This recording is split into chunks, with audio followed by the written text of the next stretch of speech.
Anquilossauro. O anquilossauro é o anquilosaurídeo definitivo, o maior da família, o mais armado e o único que divide o mesmo ecossistema com o T-Rex e o Triceratops no Cretáceo Superior norte-americano. Com até 7 metros de comprimento e mais de 6 toneladas, ele era uma fortaleza móvel coberta de osteodermas fundidas em placas rígidas ao longo de todo o dorso, flancos e cabeça. Não havia ângulo de ataque fácil no anquilossauro adulto. O ventre era a única região vulnerável, e chegar no ventre de um animal desse tamanho exigia derrubar primeiro toda a blindagem acima. A clava caudal é a arma que define esse animal e o que separa da maioria dos outros anquilossauros da lista, formada por osteodermas fundidos em blocos maciços de osso na ponta de uma cauda musculosa, com vértebras distais parcialmente soldadas para transferir a força no impacto. Ela funcionava como uma massa de guerra biológica. Estudos de modelagem calcularam que um golpe da clava de um clava de um adulto era capaz de quebrar ossos, incluindo o osso denso dos tiranossaurídeos. Uma tíbia fraturada no T-Rex não é uma lesão menor, é incapacitante. O anquilossauro não precisava de velocidade, de garras ou de grupo, precisava apenas da paciência, agachar, blindar o ventre e esperar o predador se cansar ou cometer um erro que colocasse a perna dentro do arco da cauda. No animal de 6 toneladas, esse erro era o último que o predador cometia. Tarshia.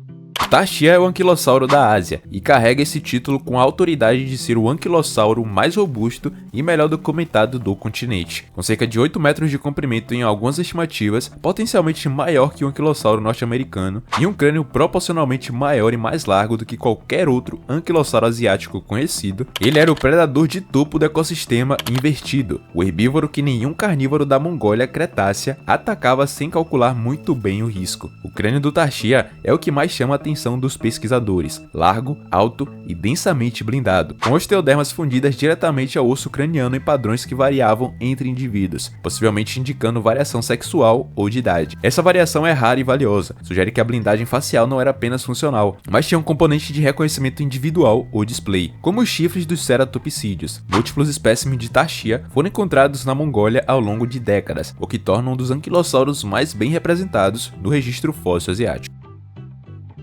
Pinacossauro. O pinacossauro é o anquilossauro que a paleontologia conhece melhor em termos de desenvolvimento. Isso porque a Ásia Central produziu algo raro e extraordinário: grupos de juvenis fossilizados juntos, múltiplos espécimes jovens encontrados no mesmo sítio, na mesma posição, sugerindo que morreram juntos em um evento único, possivelmente uma tempestade de areia que os soterrou rapidamente o suficiente para preservar não apenas os ossos, mas o contexto social. Juvenis de pinacossauros em grupo, evidência direta de que filhotes dessa espécie ficavam juntos nos primeiros anos de vida, provavelmente sob alguma forma de supervisão ou agregação social. Menor que o Tarshia e o anquilossauro, com cerca de 5 metros de comprimento, o pinacossauro tinha uma característica anatômica incomum: aberturas extras no crânio próximas às narinas, cuja função ainda é debatida, termorregulação, sentido olfativo ampliado ou alguma estrutura de tecido mole que não fossilizou. São buracos no crânio de um animal blindado que a ciência ainda não conseguiu explicar completamente. Nodossauro. O nodossauro é o animal que dá o nome a um dos dois grandes grupos de anquilossauros, os nodossaurídeos, e que o faz com a característica que define toda a subclasse, sem a clava caudal. Os nodossaurídeos apostaram exclusivamente na blindagem passiva e nos espinhos laterais como estratégia defensiva, sem desenvolver a arma ativa dos anquilossaurídeos como a do anquilossauro. Era uma filosofia diferente de sobrevivência, não ataque nem mesmo resposta ativa, e sim pura resistência ao dano. Escrito a partir de um material fragmentário do Cretáceo inferior norte-americano, o nodossauro é um dos anquilossauros menos completos da lista. Isso é um paradoxo para um animal que dá o nome a um grupo inteiro. O que o material disponível confirma é a morfologia típica dos nodossaurídeos: corpo baixo e largo, blindagem densa ao longo do dorso e flancos sem a fusão caudal dos anquilossaurídeos. Um tanque sem canhão, mas com uma blindagem tão eficiente que o canhão raramente fazia falta. Edmontonia. O Edmontonia é o nodossaurídeo com os espinhos mais impressionantes da família, e usava esses espinhos de uma forma que nenhum outro anquilossauro da lista desenvolveu com a mesma sofisticação. Os espinhos grandes e curvados para a frente nos ombros e flancos anteriores, projetados não apenas para absorver ataques, mas para defleti-los ativamente e potencialmente ferir o atacante durante o próprio impacto. Era uma armadura com pontas viradas para fora. O predador que atacasse pela lateral encontraria queratina e osso vindo ao encontro de seus próprios dentes. Há evidências de que o Edmontonia Gastônia usava esses espinhos também em combate intraespecíficos, machos se posicionando lado a lado e empurrando com os espinhos dos ombros em disputas de dominância, como fazem cervos modernos trancando os chifres. Não era apenas defesa contra predadores, era uma aliagem de dominância social construída em queratina e osso, onde o indivíduo com os espinhos maiores e mais simétricos tinha vantagem antes mesmo do contato físico. Borealopelta.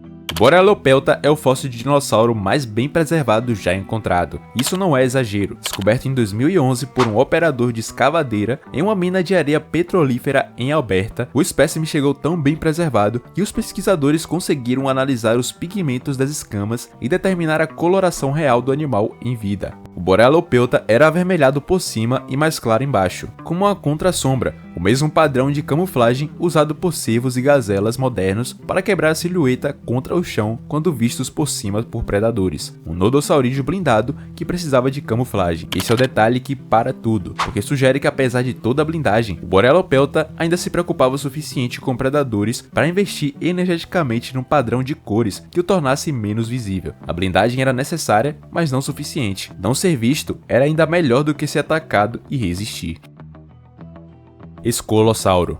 O escolossauro passou décadas na sombra taxonômica. Classificado como Euplocephalus, era como sinônimo de outros anquilosaurídeos, antes de ser revalidado como gênero próprio em estudos mais recentes. É o tipo de dinossauro que a paleontologia conhecia bem o suficiente para usar como referência e não bem o suficiente para dar crédito próprio. Quando a análise detalhada finalmente chegou, os caracteres diagnósticos estavam lá, distintos o suficiente para sustentar a separação. O escolossauro sempre havia sido ele mesmo. A ciência só demorou para formalizar isso. Com cerca de 5 a 6 metros de comprimento e a clava caudal típica dos anquilosaurídeos, o escolossauro era um membro competente e bem equipado do ecossistema de Alberta do Campaniano. A blindagem dorsal era densa e bem distribuída, os espinhos laterais forneciam proteção flanqueada e a cauda armada completava um pacote defensivo que poucos predadores do período estavam dispostos a testar sem necessidade.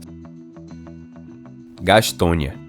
O Gastônia é um dos nodossaurídeos mais famosos e impressionantes do início do período Cretáceo, e um dos que melhor demonstra o princípio fundamental do seu grupo. Quando você não tem uma clava caudal, compensa com espinhos monumentais. O que tornava o Gastônia verdadeiramente formidável era sua armadura de ombro e pescoço, adornada com espinhos achatados e afiados como lâminas, além de uma impressionante fileira de espinhos laterais ao longo da cauda que agiam como tesouras biológicas. Essa configuração criava uma zona de exclusão intransponível ao redor do seu corpo, tornando qualquer tentativa de mordida na nuca ou nos flancos uma missão suicida para os predadores. Com cerca de 4,5 metros a 5 metros de comprimento, o Gastônia habitava a formação Cedar Mountain, na América do Norte, onde coexistia com pressões predatórias brutais. Ele compartilhava o ambiente com o faminto Utahraptor e o gigante Acrocantossauro. Para lidar com ameaças de escalas tão distintas, a couraça de espinhos do Gastônia era a resposta evolutiva perfeita.